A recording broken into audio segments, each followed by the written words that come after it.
How's it hang in my nostrils? Welcome back to the Nashville Nose. I'm your host as always, Dr. Magnifiscent. So, in my last video, we talked about fragrances that are perfect for wearing in the blistering, blazing, crack an egg on the sidewalk and fry it up, super hot summer day. But what should we wear after the sun sets? Well, I've got a nice plethora of fragrances for you to wear during the summer nights when it cools down a little bit, but it's still pretty warm out. This doesn't apply to you, Australia, sorry. Also, in the time that I'm filming this, it's still June, so happy Pride Month to all my LGBTQIA+ nostrils out there. I'm happy to use my little corner of the internet right here to show my love and solidarity, because love is love, and coincidentally, so is fragrance. So in that spirit, let's discuss some fragrances that are perfect to wear in the summertime after the sun sets. But first, I have to remind you, as always, please do consider subscribing. Come on, become an official nostril and join the summertime fun. The fun don't stop, the fun don't stop. It never stops over here. I just made that up. What can I say? I'm good. Okay, summer fragrances to wear at night. Let's get into it. The doctor is now in. In my summer days video, I mentioned Bleu de Chanel Eau de Toilette. Of course, a perfect scent for summertime. And there's no fragrance more perfectly tailored for a warm summer night on the town than Bleu de Chanel Eau de Parfum. The same scent DNA with grapefruit, lemon, mint, pink pepper, ginger, nutmeg, jasmine, sandalwood, cedar, patchouli, labdanum. But the EDP goes a little deeper, a little spicier, a little sexier. It cranks up the incense just a little bit. It swaps the vetiver for amber, the iso-E super for aldehydes, the musk for amberwood, and it includes the addition of melon, bergamot, and coriander. This overall note spectrum goes a bit broader, making it, in my opinion, the most versatile of the Bleu de Chanel line. You will offend nobody with Bleu de Chanel. It's wonderful, it's amazing, it's familiar, and everybody loves it. I also mentioned in my summer days video how certain brands just really excel at certain things. And in my experience, again, I remind you, I believe that Chanel just kills it at the freshies. So, since I put Chanel Allure Homme Sport Eau Extreme on my summer days list, I'ma put the original Chanel Allure on our list today for summer nights. Again, perfect for the evening time when it's still really hot out. This to me is much less shower gel-like than Chanel Allure Homme Sport Eau Extreme or any of the Bleu de Chanels. It has a bunch of notes. There's a lot going on in here. Let's see how fast I can rattle them off.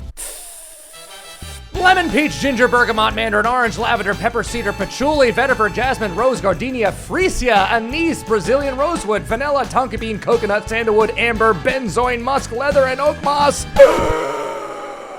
I feel lightheaded, real lightheaded. In fact, I feel even more lightheaded talking about them than I do smelling them. Good Lord, for a blend this complex, it smells surprisingly simple. I really dig it though. It's perfectly balanced between easy dumb reach, but with a little, or judging by the amount of notes, a lot of some things that apparently grab my interest. Moving on to a super cheapie. A fragrance that, to me, smells way above its pay grade. It's of course from the house of Versace. As I've stated many times, Versace makes great stuff on the cheap. More than most cheapies from designer houses. And this is Dreamer, a super popular fresh scent with a really unique green leafy tobacco accord. That combined with juniper, artemisia, tarragon, iris, lily, and amber makes it very green and fresh all around, but definitely, in my opinion, better suited for nighttime. Unless you wear it to the office. It does make quite a suitable office fragrance because it's light yet sophisticated, but I wouldn't wear it to the beach or the park when it's crazy hot out, because out of all the Versaces I own, this one to me smells the least natural. And if you're out and about in the hot sun and your body heat is pushing this out, it may seem a bit less than pleasant to those around you. Honestly, I wasn't a big fan of it at first whiff, but it grew on me. So on a cool summer night, this one has class. It's more grown up, and I think more on the acquired taste side. Still, you can pick this up at places like TJ Maxx or Ross. It's crazy cheap and a great deal for what you pay for, not unlike most Versaces. Pricing at even cheaper and with a, in my opinion, much more overall pleasing scent, it just smells great and I don't understand how it's so cheap. Rasasi Fattan per Homme is, I think, the find of the year for me so far, especially in the cheapy category for sure. I'm shocked more people don't rave about this one. Grapefruit, bergamot, pink pepper, cedar, vetiver, patchouli, lily of the valley, oak moss, amber. The cedar base is toned down by the amber.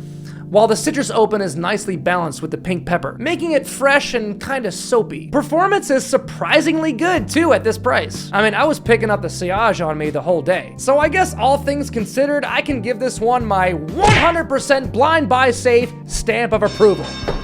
There you go. Now, how about a really top shelf niche one? In my Summer Days video, I mentioned Gentle Fluidity Silver by Maison Francis Kurkdjian, and this one has quickly become one of my all-time summer favorites. So it's only fitting for a Summer Nights video that I mention Gentle Fluidity Gold. The cool thing about both Gentle Fluidities is that they have the exact same notes, but in different proportions. Gold dials back the juniper berries, coriander, and woody notes, and cranks up the amber, musk, nutmeg, and vanilla, making it smoother, sweeter, and a little bit more feminine leaning, but so perfectly androgynous. I love the way this smells on me. Anyone can pull this off, and I think it makes a really sexy date night fragrance. Neither one of them are super strong on the projection, and I don't mind that. They're perfect. The performance is surprisingly decent, but nowhere even close to beast mode. And you don't have to take my word for it.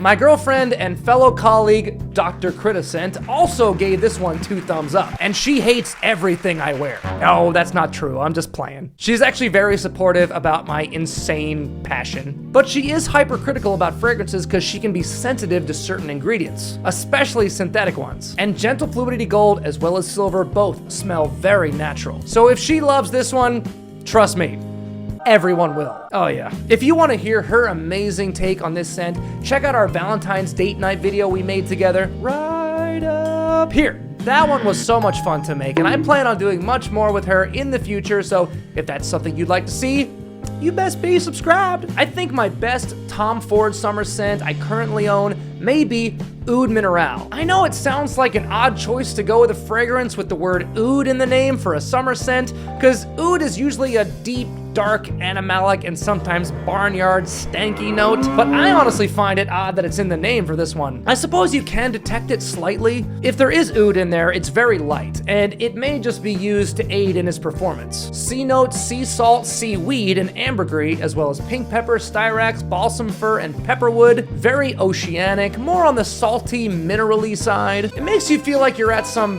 fancy beach resort in south of France or something.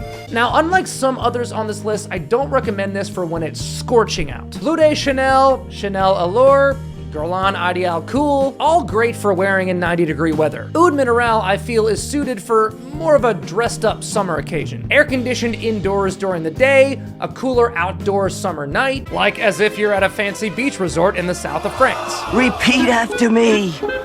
Oui, oui. Oui, oui. It doesn't have to be formal, although it would work great in a suit or a dress, but also just dressed nice. I also love the versatility. It's watery and light enough for summer days with twists of darker, warmer elements for cool summer nights, and it lasts all day and all night too. For a designer fragrance to have this type of staying power, it's something special, and Tom Ford, well, he's got a lot of them, as well as a few that don't perform very well, but we're not here to talk about them. I can hear you back there, Lost Cherry. You stay out of this. Oud Minérale is super unique, and for the sake of bringing you a diverse plethora of summer scents for different occasions, I felt this was a nice addition to this list. Okay, we've rattled off some fancy ones. Now can we please get back to some super stellar cheapies? Azzaro Chrome Extreme is another oceanic marine scent, but at a fraction of the price of that Tom Ford. Maybe not as upper class, but what you get for your buck with this one, this may be my favorite from the Chrome line. We love that crisp, clean Chrome DNA, and this one takes it to the beach. I picture walking along the beach on a warm night. It's refreshing with Italian green mandarin orange up top, then you get the marine notes, juniper berry, amber, and cashmeran as it dries down, and the extreme title is fitting. It's an eau de parfum, so the performance has some muscle. This is a goodie. Next one. Again, staying in the more affordable realm, not quite as cheap as Azzaro Chrome Extreme, but a really cool random discovery I made earlier this year while on a ferry boat traveling from Ireland to the UK. I was killing time on the boat in the duty-free shop, and I was intrigued by a bottle I hadn't seen before. And it was this bottle right here for Hermès Eau de Citron Noir. I tested it out on my skin, and wow, I was loving it. But then I saw on the bottom it's an eau de cologne concentration. So I didn't get it on the boat, and I kind of wrote it off right away day is thinking there's no way it's gonna last very long. But surprisingly, on my skin, it lasted all the way to Dublin and then for the rest of the day. I don't know, I can't explain it. Maybe it's just my skin chemistry, but it oddly has a really good staying power. Not the case for everyone though, due to other reviews I've seen about it, but I'm quite happy with how it performs on me. Citron is the main note, you know, that weird wrinkly yellow citrus fruit. But then I think the word noir represents a black tea note, along with smoky notes, lemon, lime, and a touch of oud. So although it may be an eau de cologne concentration, it has a lot of notes designed to anchor to the skin, aiding in its longevity. Really interesting and really different smelling freshie. I've really never heard anything about it, but I'm really glad I gave it a try. Okay, now one from the Guerlain L'Homme Ideal line, and this one I'm talking about today is pretty cool. It's called Cool. I literally just sprayed this for the first time a couple weeks ago. I blind bought this like 5 months ago while it was still available because it was being discontinued, and it's been sitting on my shelf ever since. So it's summertime, I hadn't smelled it yet, I was saving it. Yeah, it's a good one, and a real crying shame that it's discontinued. It is getting harder to find and more scarce as time goes on, so if you do find it anywhere for a pretty good price still, I would just jump on it. I mean, it's lovely, it's great, and I can't see anyone disliking it. And I went for it because y'all know how much I love this line, and with a name like Cool, I imagine it would be perfect for summer. I've heard people say it has kind of a Listerine feel to it. I'm guessing from the mint. Well, I say we have this doctor run a diagnosis and offer a second opinion. I'm gonna test it on the skin.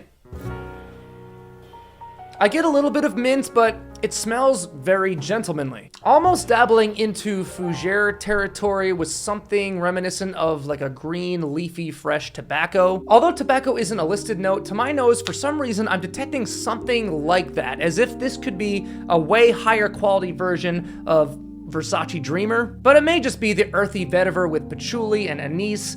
A really interesting composition with the traditional almond note, of course, just like the rest of the line, but this also has water notes, some really nice fresh citruses, and of course, a really good dose of ambroxan to give it some of that mainstream appeal. Hey, how's this for progress? Notice after I mentioned ambroxan, I didn't bring up Sauvage? Oh, I just did. Will you get out of here? Can't get away from him. I think this would actually make a really great spring scent as well. I can't say that I love it more than the cologne, which this is such a banger. I would have put this one in my summer days list, but it's extremely hard to find. God knows why they discontinued it because it's amazing. But once it was, it just got bought up by everyone. I got really lucky to get my hands on one of these. Cool is really nice though. After testing it out a couple days ago, performance is on the weaker side, so I really had to spray several coats onto my skin to get it to last. But that's where I think it's a better summer pick over a spring pick, because your body heat will help it perform better. And that goes for the cologne too. This thing has almost no performance, sadly. So on all factors, it's not my favorite, but the smell itself is really, really good. And I'm glad that I have it, just for me. I mean, I have to have the whole collection, don't I?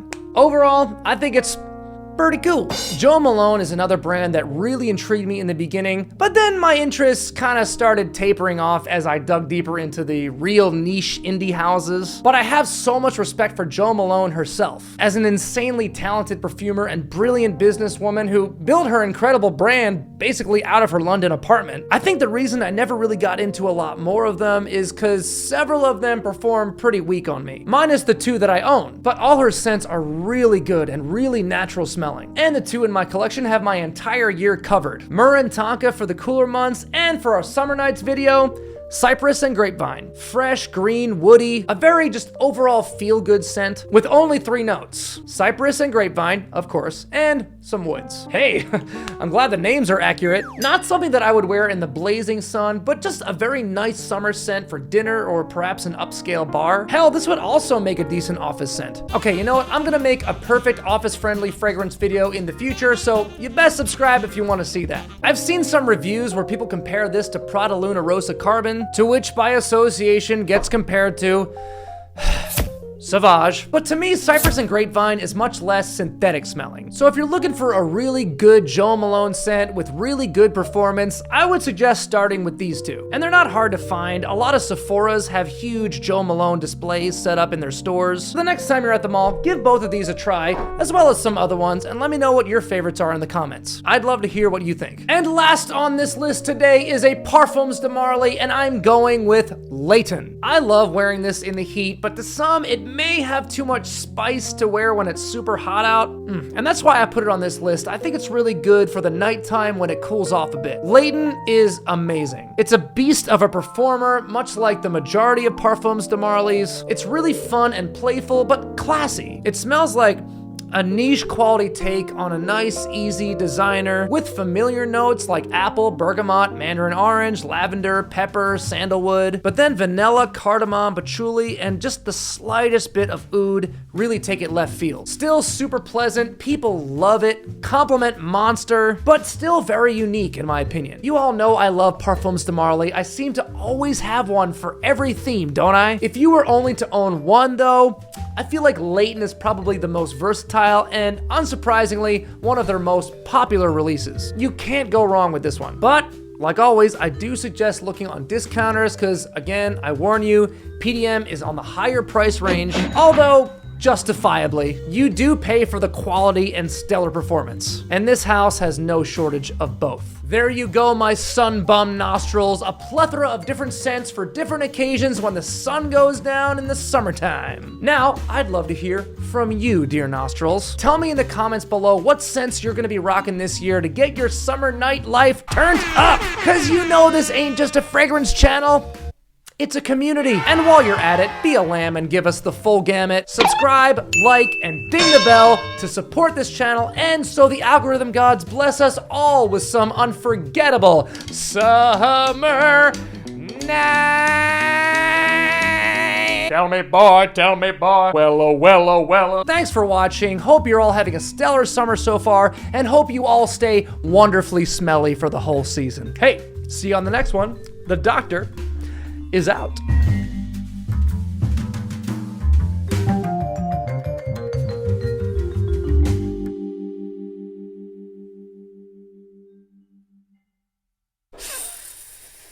Lemon, peach, ginger, bergamot, mandarin orange, lavender, pepper, cedar, patchouli, vetiver, jasmine, rose, gardenia, freesia, anise, Brazilian rosewood, vanilla, tonka bean, coconut, sandalwood, amber, benzo. Oh man, I almost made it.